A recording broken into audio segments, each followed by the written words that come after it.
Hello மக்களே, welcome back to our channel. என்னடா எடுத்தோன்னே கட்டப்பையை பிரிக்கிறான்னு நினைக்கிறீங்களா? ஒன்றும் இல்லை, நம்ம வீட்டு பக்கத்தில் இப்போ டிமார்ட் வந்து புதுசாக ஓப்பன் பண்ணியிருக்காங்க. ஸோ அங்கே ஷாப்பிங்காக போயிருந்தோம்.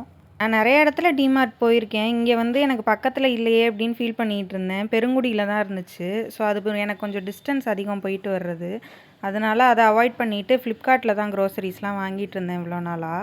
சரி, பக்கத்தில் ஓப்பன் பண்ணியிருக்காங்க, நமக்கு எப்படியும் இங்கே பொருள்லாம் என்ன ரேட்டு விற்கும் அப்படின்னு தெரியும். அதனால சரி ஒரு தடவை போய் இந்த மாதத்துக்கு தேவையானது மட்டும் வாங்கிட்டு வருவோம் அப்படின்ட்டு போய் வாங்கியிருந்தேன். ஸோ என்ன வாங்கியிருக்கேன், எவ்வளோ ப்ரைஸுங்கிறதெல்லாம் இந்த வீடியோவில் பார்க்கலாம். ஃபஸ்ட்டு ஆயில் ஐட்டம்ஸ் பார்த்துடலாம். நான் தேங்காய் எண்ணெய் வந்து வாங்கியிருந்தேன் 1/2 லிட்டர் அளவுக்கு. இது 479 போட்டிருந்துச்சு. ஆனால் நான் 336 கொடுத்து தான் வாங்கினேன். அதுக்கடுத்து நல்லெண்ணெயில் நான் 777 தான் யூஸ் பண்ணிகிட்டு இருக்கேன். அது இங்கே எனக்கு பக்கத்தில் எங்கேயுமே இந்த 1/2 லிட்டர் பவுச் கிடைக்கவே கிடைக்காது. அது அங்கே இருக்கவும் சரின்னு அதுவும் ஒன்று எடுத்துட்டேன். அது 189 எம்ஆர்பி 134K கிடச்சிச்சு. அடுத்து ரீஃபைண்ட் ஆயிலில் வந்து 1 லிட்டர் அளவுக்கு எடுத்திருந்தேன். அது 190 எம்ஆர்பி 159K கிடச்சிருந்துச்சு. கடலெண்ணெய் இருந்ததுனால நான் வாங்கலை இந்த தடவை. அடுத்ததாக பார்த்தோம் அப்படின்னா நாட்டு சக்கரை வாங்கியிருந்தேன். அது ஒவ்வொரு தடவையும் ஒவ்வொரு பிராண்ட் வந்து இங்கே கம்மியாக வச்சுருப்பாங்க. இந்த தடவை குலாஸ் வச்சுருந்தாங்க. அது 1/2 kg 37 கிடச்சிச்சு. ஸோ அது ஒரு 3 பேக்கெட் அளவுக்கு எடுத்துக்கிட்டேன். அடுத்து நாகா பிராண்டில் வந்து ரவை ஒரு 1/2 கிலோ எடுத்திருந்தேன். அது வந்து எம்ஆர்பி 50 ருபீஸ் போட்டிருந்துச்சு. ஆனால் 39க்கு கிடச்சிச்சு. நெக்ஸ்ட்டு அணிலில் வந்து ராகி சேமியா வாங்கியிருந்தேன். இது பிரேக்ஃபாஸ்ட்டுக்கு சில டைம் வச்சு சாப்பிடுவோம். ஸோ அது வந்து 28 ரூபா எம்ஆர்பி 22 ரூபாய்க்கு கிடச்சிச்சு. இந்த தடவை புதுசாக கோதுமை மாவு வந்து அன்னபூர்ணான்னு ஒரு பிராண்டில் வச்சுருந்தாங்க. அது 1 கிலோவே வந்து 45 ரூபா தான் போட்டிருந்துச்சு. சரி ட்ரை பண்ணி பார்ப்போம் அப்படின்ட்டு அது ஒன்று வாங்கியிருந்தேன். அப்புறம் தனிமிளகாய் தூள் சுத்தமாக காலி ஆயிடுச்சுன்னு அது ஒரு 200 கிராம் வாங்கியிருந்தேன். அது எம்ஆர்பி 92 ஆனால் 62K கிடச்சிச்சு. நெக்ஸ்ட்டு ரொம்ப ஃபேவரட்டான குலாப் ஜாமுன் மிக்ஸ் பார்த்தோன்னே ஒன்று வாங்கிட்டேன். அது வந்து 133 போட்டிருந்துச்சா எம்ஆர்பி. ஆனால் டிமார்ட் ப்ரைஸ் 59K கிடச்சிச்சு. இது பாப்கார்ன் பொரிக்கிறதுக்கான அந்த கர்னல்ஸ். இது எம்ஆர்பி 39 போட்டிருந்துச்சு. ஆனால் டிமார்ட் ப்ரைஸ் 27. அப்புறம் அந்த 2 ஃப்ளேவர் வேஃபர்ஸ் வாங்கியிருந்தேன். அது 16 and 14க்கு கிடச்சிச்சு. ஸோ பேக்கட் ஐட்டம்ஸ் இவ்வளோ தான் வாங்கினேன். இப்போ மிச்சம் பார்க்குறது எல்லாமே வந்து அங்கே லூஸில் வச்சுருப்பாங்க. நம்ம வேணுங்கிற அளவு எடுத்து அது எவ்வளோ குவான்டிட்டி இருக்கோ அந்த எடைக்கு வந்து நம்ம போட்டு அதை பே பண்ணி வாங்கிட்டு வரணும். இதில் ஒரு டிப் என்ன அப்படின்னு பார்த்தோம் அப்படின்னா, இங்கே 3 ரேஞ்சில் வந்து கவர்ஸ் வச்சுருப்பாங்க. Up to 1 kg 2 kg 5 kg அப்படின்னு. இப்போ நான் 1 kg கவர் எடுத்திருக்கேன்னா அதில் பாதி அளவு ஃபில் பண்ணாலே போதும். அது வந்து எக்ஸாக்டாக 1 kg கிட்ட வந்துடும். நம்ம பாட்டு அவசரத்தில் நிறைய எடுத்து போட்டோம் அப்படின்னா அது 2 கிலோ கிட்ட பிடிக்கும் அந்த 1 kg கவரு.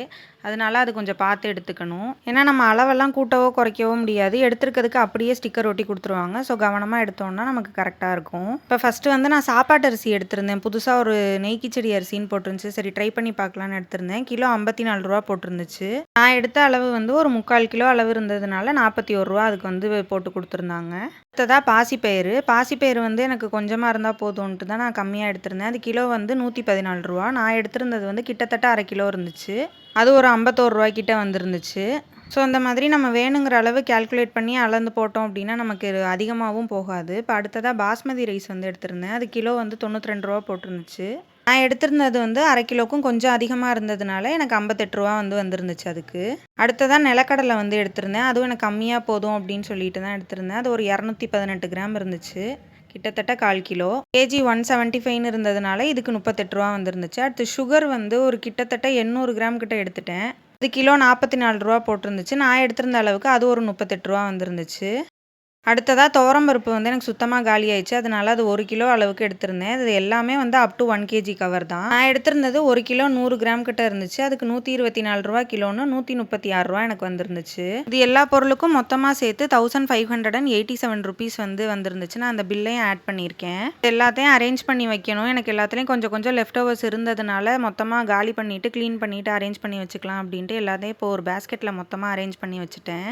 எனக்கு இங்கே வாங்கினது எல்லாமே ஒரு நல்ல டீல் மாதிரி தான் தெரிஞ்சிச்சு. நீங்கள் என்ன நினைக்கிறீங்க அப்படின்றத கமெண்ட் செக்ஷனில் ஷேர் பண்ணுங்கள். அதோட நீங்கள் இதெல்லாம் எவ்வளோக்கு வாங்குவீங்க, நீங்கள் இதுக்கு முன்னாடி டிமார்ட்டுக்கெலாம் போயிருக்கீங்களா அப்படின்றதையும் கமெண்ட்டில் சொல்லுங்கள். உங்களுக்கு இந்த வீடியோ பிடிச்சிருந்துச்சுன்னா லைக், ஷேர் அண்ட் சப்ஸ்கிரைப் பண்ணுங்கள். நம்ம இன்னொரு சூப்பரான வீடியோவில் பார்க்கலாம். அது வரைக்கும் டாட்டா பை.